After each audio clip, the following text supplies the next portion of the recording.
Zektar pressed his six-fingered hand against the cold metal of the witness stand.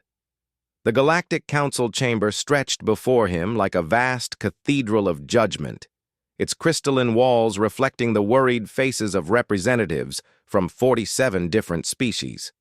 He had never imagined he would be here, speaking words that could change the fate of an entire species. The Thaxian warrior's blue-scaled skin rippled with nervous energy as he looked across the assembly. His people were known throughout the galaxy as fierce fighters, but even the bravest Thaxian trembled when facing the Council's combined authority. Today, however, Zektar carried a burden heavier than fear.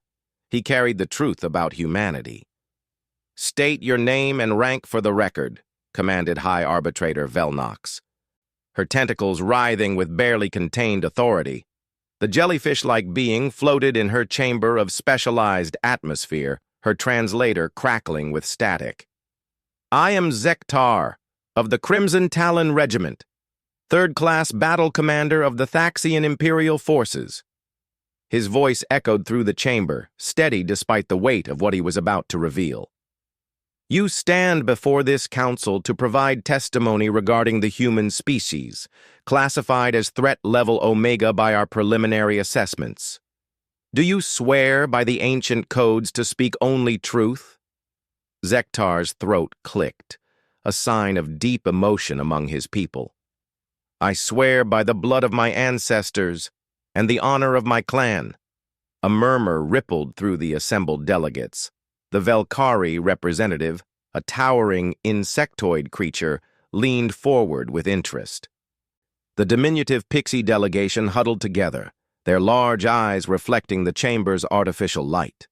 Even the proud Corvani, warriors second only to the Thaxians in reputation, watched with unusual attention. "Begin your testimony," Velnox commanded. Zektar closed his eyes for a moment, remembering. When he opened them again, his voice carried the weight of experience and something else, something that made even the battle-hardened veterans in the audience shift uncomfortably. 3 cycles ago, my regiment was deployed to the Kepler 442 system. What we thought would be a routine peacekeeping mission became the most terrifying experience of my military career. Not because of the enemy we faced, but because of the allies who fought beside us.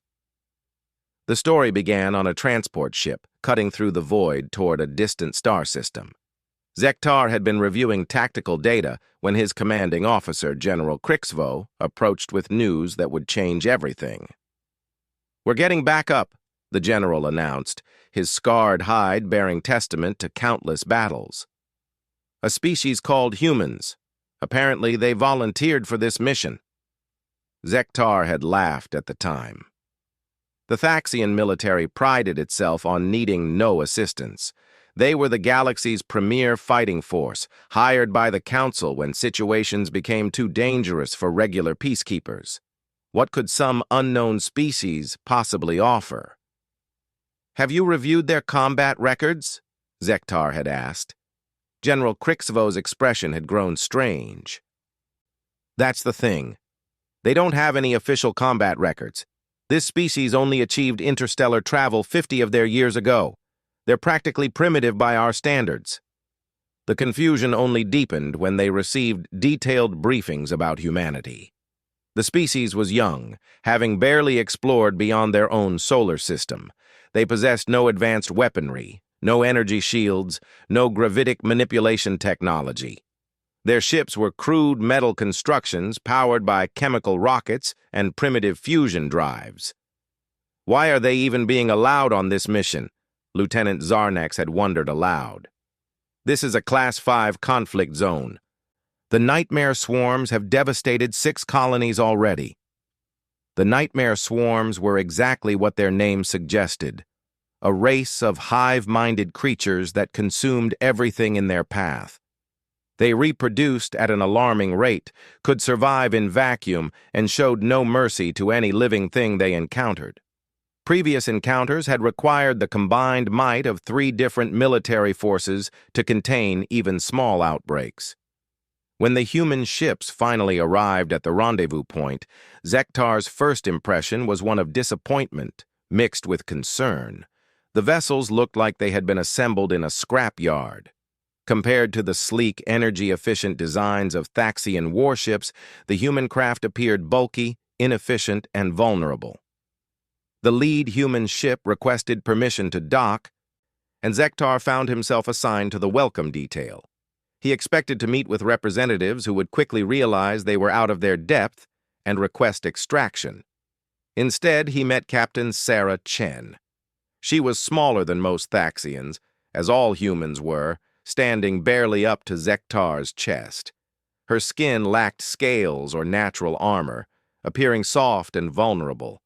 But when she looked at him with those strange, forward-facing eyes, Zektar felt something he had never experienced before, a chill that had nothing to do with temperature. "Captain Chen," Zektar had said, extending the traditional Thaxian greeting. "I am Battle Commander Zektar. We welcome you to this operation, though I must express concern about your species' inexperience in this type of conflict."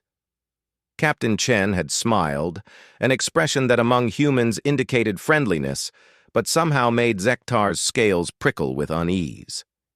"Thank you for the welcome, Commander. Don't worry about our inexperience. We're quick learners." The human delegation that followed Captain Chen into the briefing room was equally unsettling. They moved with a confidence that seemed disproportionate to their obvious physical limitations.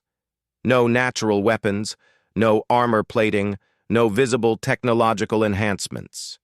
Yet something about their presence made the seasoned Thaxian warriors unconsciously step back. General Crixvo conducted the mission briefing with his usual efficiency. The nightmare swarms had established a foothold on Kepler 442b, a mining colony with a population of nearly 2 million beings from various species. The creatures were spreading rapidly, consuming both the colonists and the planet's resources to fuel their reproduction. "Our intelligence suggests the main hive is located here," the general indicated on the holographic display. "A direct assault would be suicide. The swarms have had time to entrench themselves and breed. Conservative estimates put their numbers at over 50 million individual creatures." One of the human officers, a man called Lieutenant Rodriguez, raised his hand. "What's the terrain like around the hive?" "Mountainous, with limited approach vectors. The creatures have blocked most access routes with their biostructures. We'll need to—" "Have you considered orbital bombardment?" asked another human, Captain Johnson. General Crixvo's crest flattened against his skull, a sign of irritation. "The colony's population is still alive in pockets throughout the area. Bombardment would eliminate the creatures but also destroy what we're trying to save." "Of course," Captain Chen said smoothly. "We're just exploring all options." But Zektar noticed something in the way the humans exchanged glances. It wasn't the look of soldiers discussing tactics. It was the look of predators evaluating prey. The planning phase took 3 days.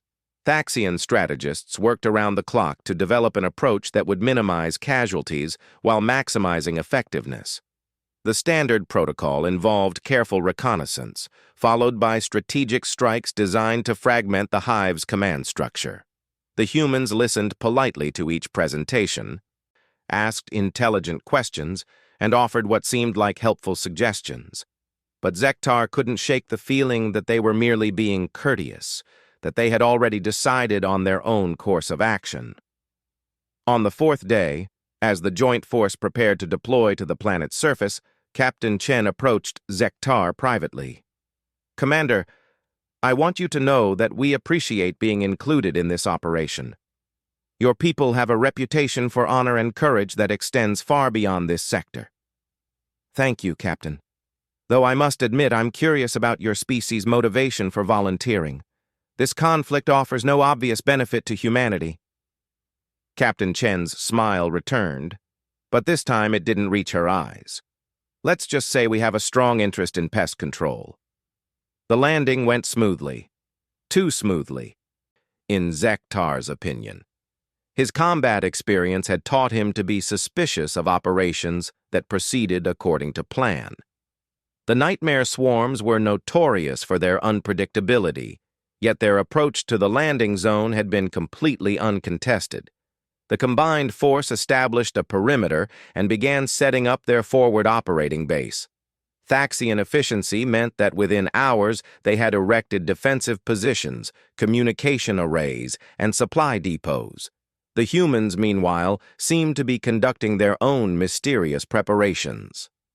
Zektar watched with growing bewilderment as human soldiers unpacked equipment that served no obvious military purpose.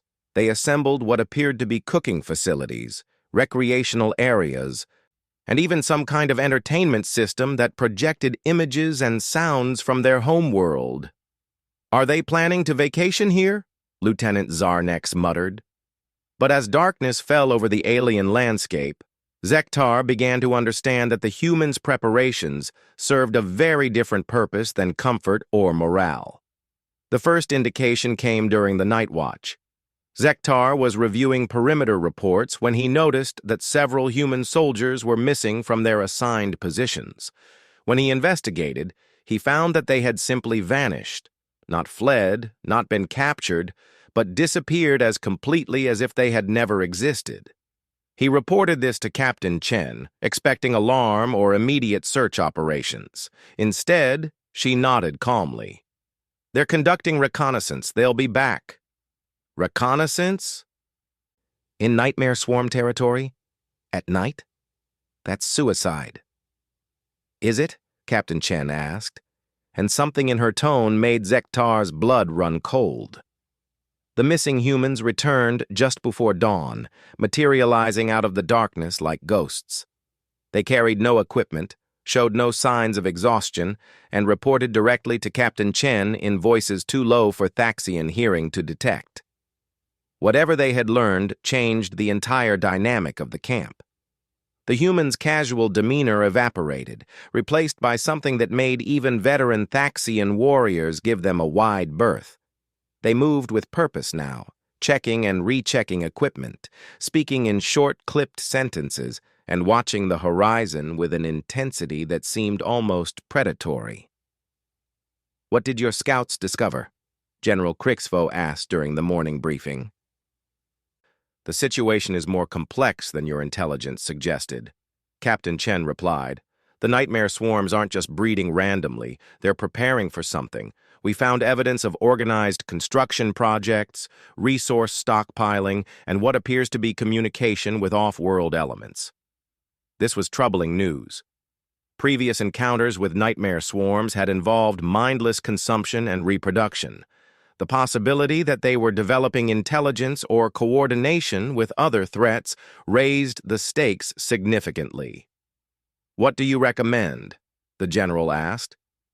"We recommend immediate action," Captain Chen said, "before they complete whatever they're planning."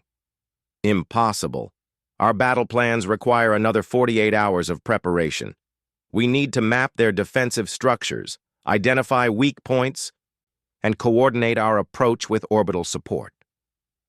"General," Captain Chen said, and her voice carried a note that made every Thaxian in the room unconsciously reach for their weapons. "Sometimes the best plan is to hit them before they know you're coming." That evening, as Zektar conducted his final equipment checks, he noticed that the humans were preparing for something.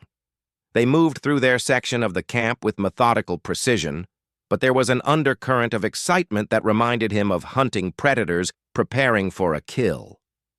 "Commander!" Lieutenant Zarnex approached with obvious concern. "The humans are requesting additional medical supplies and body bags. A lot of body bags." "How many?" "Enough for their entire unit." Zektar felt his scales ripple with unease. Either the humans were planning something incredibly dangerous, or they knew something about the upcoming battle that they hadn't shared with their Thaxian allies. He found Captain Chen standing at the edge of the perimeter, staring out into the darkness where the nightmare swarms waited. She stood perfectly still, but Zektar could sense a coiled tension in her posture that reminded him of a spring-loaded trap. "Captain, My soldiers are concerned about your medical supply requests. She turned to look at him, and in the dim light her eyes seemed to reflect illumination that wasn't there. We like to be prepared for all contingencies. Are you expecting heavy casualties? We're expecting to do whatever it takes to complete the mission. Something in her tone triggered an instinctive response deep in Zektar's brain, the same response his ancestors had felt when facing apex predators in the wild. Every survival instinct he possessed screamed that he was standing next to something far more dangerous than it appeared. Captain, what aren't you telling us? For a moment, her human facade seemed to slip, revealing something underneath that made Zektar's knees weak. When she spoke, her voice carried the weight of absolute certainty. We're telling you everything you need to know. Tomorrow, we're going to eliminate the nightmare swarms. All of them. Every last one. That's impossible. The numbers alone. Numbers, Captain Chen said softly, don't always matter as much as you might think. That night, Zektar couldn't sleep. He lay in his shelter, listening to the sounds of the camp settling down for the night. But underneath the normal sounds, equipment humming, sentries moving, the distant calls of nocturnal creatures, he heard something else. From the human section of the camp came a sound that raised every scale on his body. They were singing, not the martial songs that soldiers sometimes use to boost morale, or the mournful ballads that preceded dangerous operations. This was something else entirely, a low, rhythmic chanting in their native language that seemed to vibrate through the ground itself. The melody was beautiful and terrible at the same time, like the sound a star might make as it collapsed into darkness. Zektar crept from his shelter and moved toward the human perimeter. What he saw there would haunt him for the rest of his life. The humans sat in a circle around a small fire, their faces painted with patterns that seemed to shift and writhe in the flickering light. They chanted in unison, their voices rising and falling in harmonies that no Thaxian throat could produce. But it wasn't the singing that terrified him. It was their eyes. Every human in that circle had the same expression, the same look of absolute focus and predatory anticipation. They weren't preparing for battle like soldiers. They were preparing like hunters who had finally cornered their prey after a long chase. As he watched, Captain Chen rose from the circle and walked directly toward his hiding place. She moved with certainty, as if she had known he was there all along. "Something wrong, Commander?" she asked quietly. "I wanted to check on your preparations." "We're ready." She looked back at the circle of chanting humans. "We've been ready for this our entire lives." "I don't understand." "You will," she said. And for the first time since he had met her, Captain Chen's smile seemed genuine. "Tomorrow you'll understand exactly what humanity is capable of." When dawn broke over Kepler 442b, it brought with it a day that would change everything Zektar thought he knew about warfare, about sentience, and about the true nature of the species that called itself human. The attack began before sunrise. Zektar was awakened not by alarms or shouting, but by silence. The oppressive quiet that had settled over the camp made his combat instincts scream danger. When he emerged from his shelter, he found the Thaxian soldiers standing at their posts, staring in bewilderment at empty spaces where human sentries should have been. "Where are they?" General Krixvo demanded, his crest flared in agitation. "Gone," reported Lieutenant Zarnex. "All of them. They left no trace, no message, no indication of where they went or when they departed." Zektar felt a chill that had nothing to do with the morning air. The humans hadn't just left. They had vanished as completely as if they had never existed. No footprints, no disturbed equipment, no sign that an entire military unit had been camped there just hours before. "This is unacceptable," the general growled. "We're supposed to coordinate our assault. How can we maintain tactical coherence if our allies abandon their positions without warning?" Before anyone could answer, the communication array crackled to life. Captain Chen's voice emerged from the speakers, calm and clear. "Thaxian Command, this is Human Strike Force Alpha." "Captain Chen!" General Crixvo activated the transmitter with unnecessary force. "Where is your unit?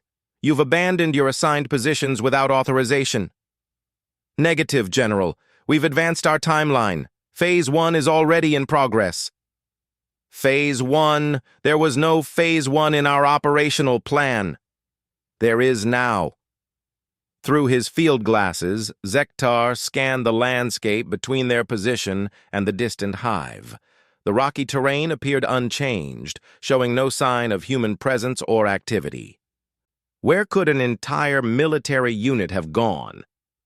His question was answered by an explosion that shook the ground beneath their feet. In the distance, a pillar of fire and smoke rose from what their intelligence had identified as a secondary breeding chamber.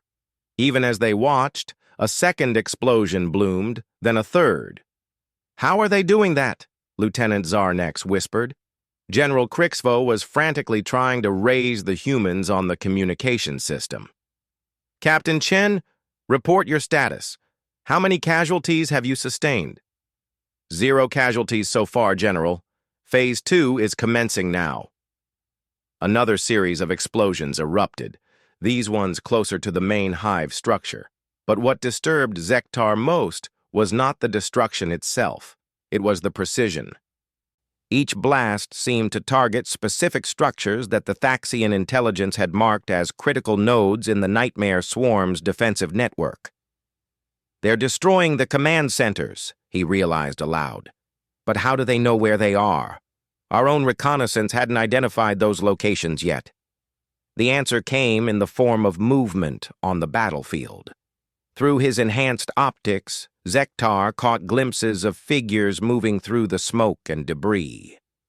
They moved like nothing he had ever seen, not with the measured advance of trained soldiers, but with the fluid, purposeful motion of natural predators. The nightmare swarms began to respond to the attacks. Creatures poured from hidden tunnels and camouflaged positions, their chitinous bodies gleaming in the morning light. These were not the mindless drones that most species expected. These creatures moved with intelligence and coordination, forming defensive lines and flanking maneuvers that would have challenged any military force in the galaxy. But the humans seemed to have anticipated every move. "General," Zektar said urgently, "we need to provide support. The humans are outnumbered at least 1,000 to 1. "Agreed. All units, prepare for immediate deployment." But before the Thaxian forces could move, Captain Chen's voice crackled through the speakers again. "Thaxian Command, maintain your position. Repeat, maintain your position. We have this under control." "Captain, you're facing overwhelming odds. Let us help." "Negative. Phase 3 requires isolation protocols. Any interference will compromise the operation." Zektar watched in growing amazement and horror as the battle unfolded. The humans moved through the nightmare swarms like a force of nature, appearing and disappearing with impossible speed and accuracy. But it wasn't their tactics that disturbed him, it was their apparent immunity to fear. Nightmare swarms were specifically evolved to inspire terror in their prey. Their appearance, their sounds, even their pheromone signatures were designed to trigger panic responses in most known species. A single creature was enough to send experienced soldiers into paralytic shock, yet the humans moved among them as if they were dealing with nothing more threatening than training dummies. "Commander," one of his soldiers whispered, "look at how they fight."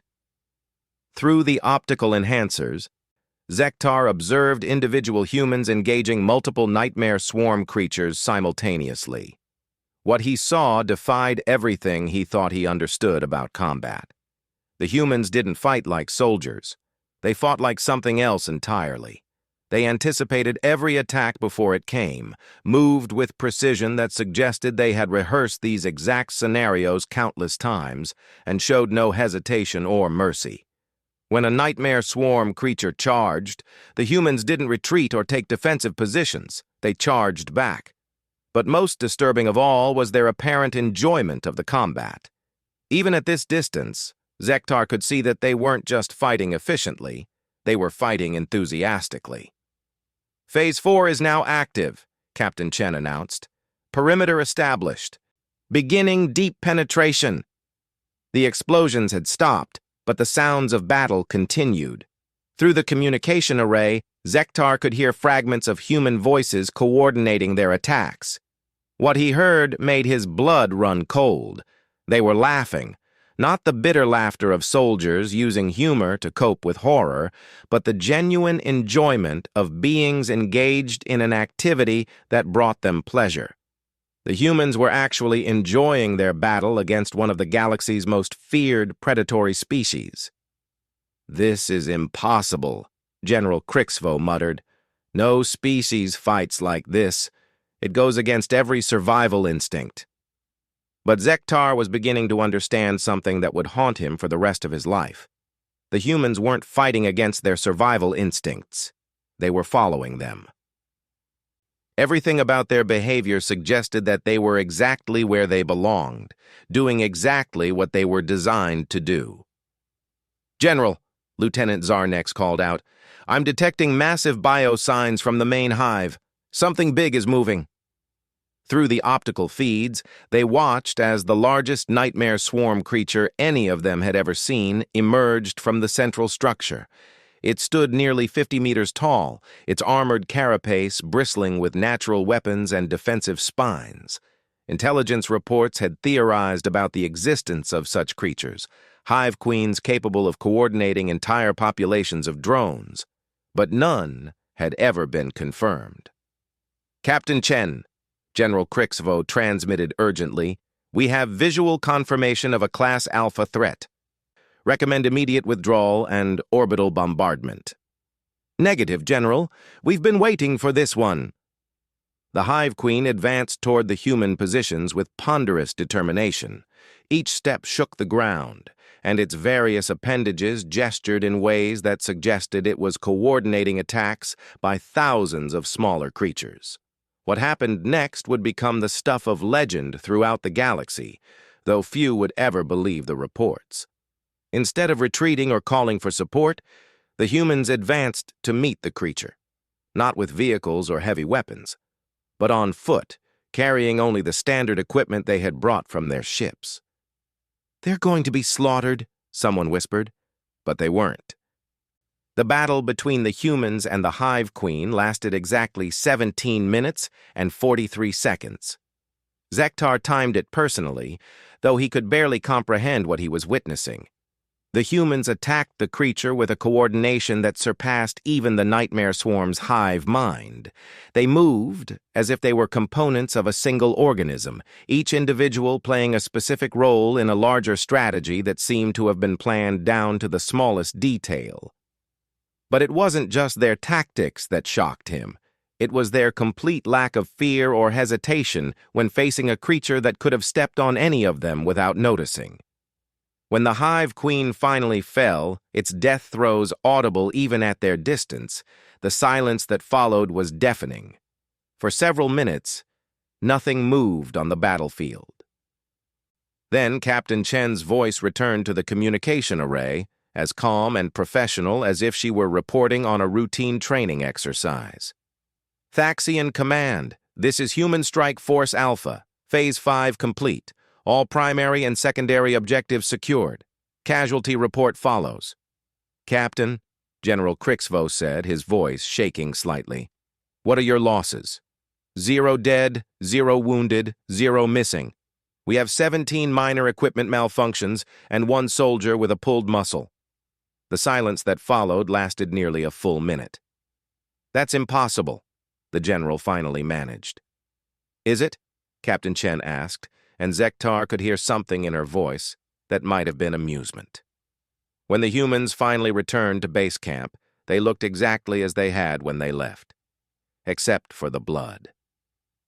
Not their own blood, but the dark ichor of nightmare swarm creatures. It covered their equipment, their uniforms, and their exposed skin like war paint. But what disturbed Zektar most was their demeanor. They weren't exhausted, traumatized, or even particularly excited. They moved with the satisfied air of beings who had completed a job well done, like maintenance workers who had successfully repaired a malfunctioning system. "How?" was all General Crixvo could manage when Captain Chen approached for debriefing. "How what, General? How is this possible? You eliminated an entire nightmare swarm infestation with 0 casualties. You killed a Class Alpha hive queen with hand weapons. You did in 6 hours what should have taken a combined fleet weeks to accomplish." Captain Chen removed her helmet, revealing hair matted with perspiration and alien blood. When she smiled, Zektar noticed that her teeth were stained dark. "We're very good at what we do, General. But what you did today, it wasn't just good, it was supernatural. No species fights like that. No species could fight like that and survive to evolve intelligence." "No species except one," Captain Chen corrected softly. The debriefing that followed was the most disturbing experience of Zektar's military career. As the humans calmly described their actions, a picture emerged of a species so fundamentally different from every other known form of life that their very existence challenged basic assumptions about evolution and intelligence. They had approached the nightmare swarms not as an enemy to be defeated, but as a problem to be solved. They had analyzed their weaknesses, predicted their responses, and exploited their behavioral patterns with a thoroughness that suggested extensive prior experience. "Have you encountered nightmare swarms before?" General Crixvo asked. "Not specifically," Captain Chen replied, "but we've dealt with similar problems." "Similar problems?" "Invasive species, pest infestations, predators that threaten civilian populations." She spoke as if describing the most mundane activities imaginable. "Captain," Zektar interjected, "the creatures you fought today are considered apex predators. They're at the top of their ecosystem's food chain. They have no natural enemies." Captain Chen looked at him with those strange, forward-facing eyes. "They do now." As the days passed and cleanup operations commenced, Zektar began to notice other disturbing details about humanity. The humans didn't celebrate their victory, didn't seem particularly proud of their accomplishment, and showed no interest in the accolades that other species were already preparing to shower upon them. When asked about their plans, they simply requested transport back to their homeworld so they could get back to work. "What work?" Lieutenant Zarnex asked. "We have other problems to solve," one of the human soldiers replied. "There's always something that needs killing." The casual way he said it, the matter-of-fact tone that suggested this was simply how humans viewed the universe, made every Thaxian within hearing distance step backward involuntarily. But it was during the final night of their joint deployment that Zektar learned the truth that would eventually bring him before the Galactic Council. Unable to sleep, he had wandered through the camp and found several humans gathered around another small fire. This time they weren't chanting or performing rituals. They were simply talking, sharing stories and experiences like soldiers anywhere might do. But as Zektar listened from the shadows, he began to understand that these weren't war stories. They were hunting stories. "Remember that time in the Amazon when we had to track down that group of jaguars that had been attacking villages? Or the pack of wolves in Montana that kept taking livestock? Those serial killers in Detroit were more challenging than this swarm." "Serial killers?" "Yeah, humans who hunt other humans. We get them sometimes. Usually takes a while to track them down, but it's always satisfying when we do." As the conversation continued, Zektar realized with growing horror that he was listening to humans casually discuss hunting and killing members of their own species, not in war, not in self-defense, but as a routine activity that their society apparently endorsed and organized. "How many confirmed kills do you have, Rodriguez?" "This tour? About 47. But back home, I'm up over 300. Species? Mixed bag, mostly humans, but I've taken down bears, lions, a few elephants. That clan of cannibals in Papua New Guinea was interesting. They spoke about killing with the same casual tone that other species might use to discuss their hobbies or professions. No guilt, no trauma, no hesitation, just professional pride in work well done. "Captain," one of them called out as Captain Chen approached the fire, "what's your lifetime count?" "I stopped keeping track after 5,000, she replied, settling down among them. "Numbers become meaningless after a while." "Any regrets?" "Only that there's never enough time to hunt them all." The laughter that followed was warm and genuine, the sound of beings sharing a joke that only they could understand. But to Zektar, hiding in the darkness and listening to humans discuss mass killing as if it were the most natural thing in the world, it sounded like the laughter of demons. Zektar's voice cracked as he continued his testimony before the Galactic Council. The memories were as fresh as if they had happened yesterday, despite the 3 cycles that had passed since his deployment alongside humanity. "I know how this sounds," he said, looking directly at the assembled representatives. "I know what you're thinking, that I'm exaggerating, or that I misunderstood what I witnessed, but I swear by every sacred oath of my people, what I'm telling you is the absolute truth." High Arbitrator Velnox floated closer in her atmospheric chamber, her tentacles writhing with agitation. "Continue your report, Battle Commander. What happened after you overheard these conversations?" Zektar's scales rippled with the memory. "I realized I needed to learn more, so I began watching them.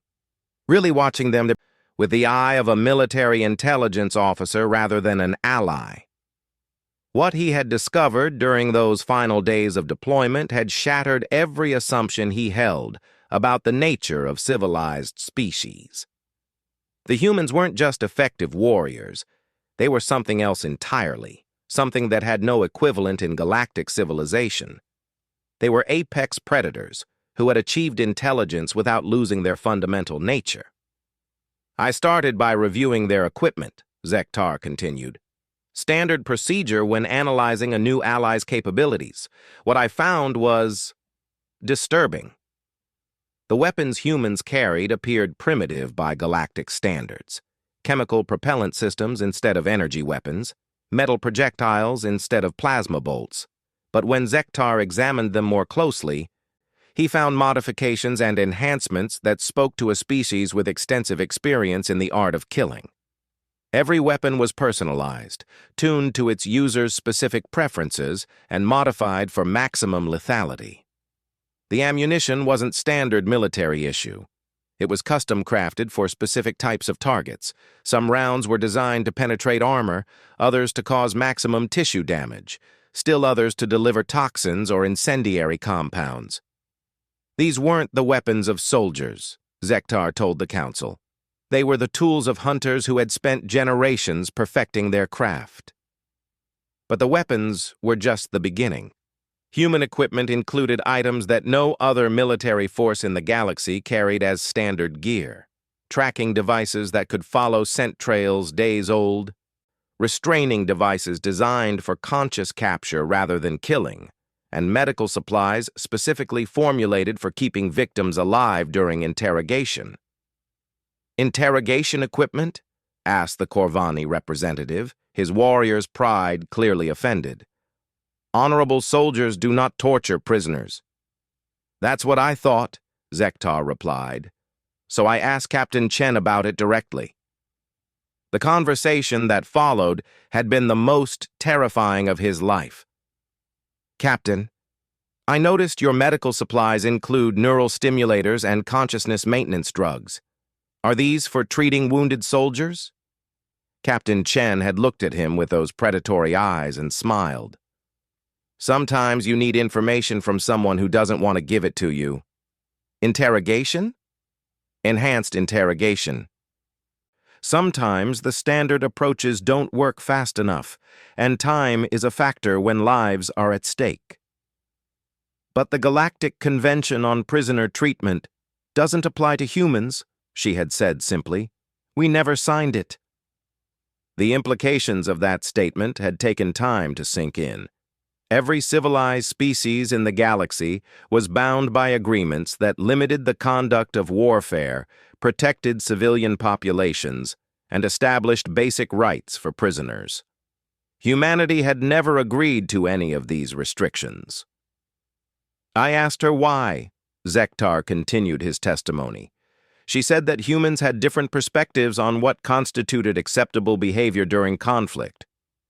Captain Chen had gone on to explain, in the same casual tone she might use to discuss the weather, that human society had developed its own codes of conduct that were significantly more flexible than galactic standards.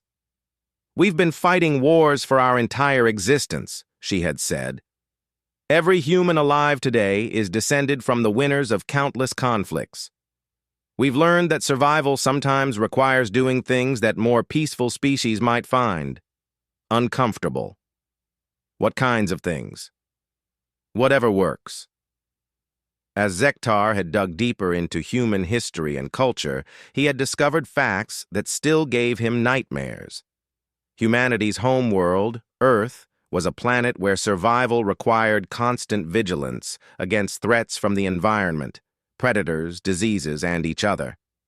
Unlike most species that had achieved spaceflight, humans had never known true peace.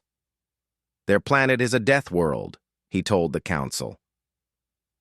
Not in the technical sense, it can support life, but everything on Earth is designed to kill everything else. The plants are poisonous, the animals are aggressive, the weather is violent, and the diseases are lethal. Humans evolved in an environment where the only way to survive was to become better killers than everything else. The implications were staggering. Most intelligent species had evolved on worlds where cooperation and peaceful coexistence were survival strategies. They had developed advanced civilizations by learning to work together, solve problems through negotiation, and avoid conflict whenever possible. Humans were the opposite. They had achieved intelligence not despite their predatory nature, but because of it. Every advancement in their society had been driven by their need to become more effective at finding, hunting, and eliminating threats. Their entire technological development is focused on improved killing, Zektar continued. Their mathematics were developed to calculate projectile trajectories. Their chemistry was refined to create better explosives. Their biology was studied to identify vulnerabilities in other species. That's impossible, interrupted the Pixie representative. No species could achieve interstellar travel with such a limited focus. Could they not? Zektar asked. Humans reached space because they wanted to drop nuclear weapons on their enemies from orbit.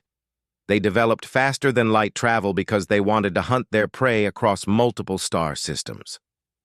Every advancement they've made serves the same ultimate purpose, to make them better predators. The silence that followed his statement was profound.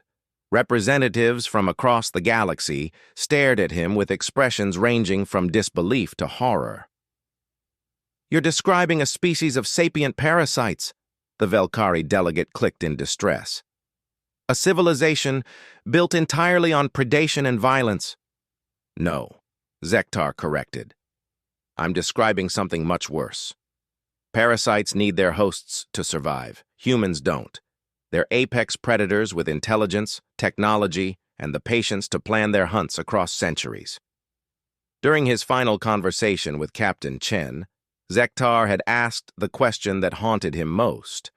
What did humans want? Want, she had repeated, seeming genuinely puzzled by the question. Your species' goals, your long-term objectives. What is humanity trying to achieve? Captain Chen had thought about this for a long moment before answering. We want to survive, we want to protect our own, and we want to eliminate anything that threatens us. And what do you consider a threat? Anything with the potential to harm humans.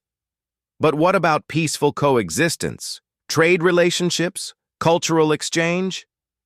Those are fine, as long as they serve human interests.